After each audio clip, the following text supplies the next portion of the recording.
بسم اللہ الرحمن الرحیم۔ سوال ہے کہ اگر عورتیں وتر کی نماز میں شریک ہوں اور امام تیسری رکعت میں قنوت پڑھے گا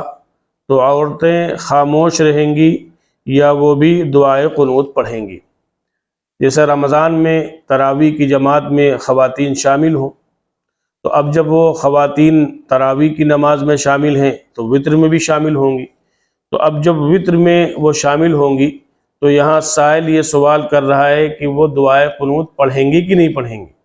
جیسے امام صاحب دعائے قنوت پڑھتے ہیں، سارے مقتدی دعائے قنوت پڑھتے ہیں، تو پھر یہ جو خواتین شامل ہیں یہ دعائے قنوت پڑھیں گے کہ نہیں پڑھیں گی؟ تو اس کا جواب یہ ہے کہ وتر میں عورتیں بھی دعائے قنوت پڑھیں گی، اس لیے کہ دعائے قنوت یہ اذکار میں سے ہے، قرات میں سے نہیں ہے،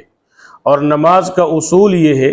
کہ قرات میں مقتدی جو ہے وہ خاموش رہیں گے، لیکن اذکار حسب معمول مقتدی کرتے رہیں گے، جیسے رکوع کی تسبیح ہے، سجدے کی تسبیح ہے، التحیات ہے اور ثنا وغیرہ ہے، تو یہ تسبیح اگر امام کے ساتھ لوگ شامل ہیں تو پڑھیں گے۔ اسی طریقے سے دعائے قنوت بھی قرات میں سے نہیں ہے، اذکار میں سے ہے، تو اگر خواتین بھی جماعت میں شامل ہیں وتر کی جماعت میں تو ان کو بھی دعائے قنوت پڑھنا ہے۔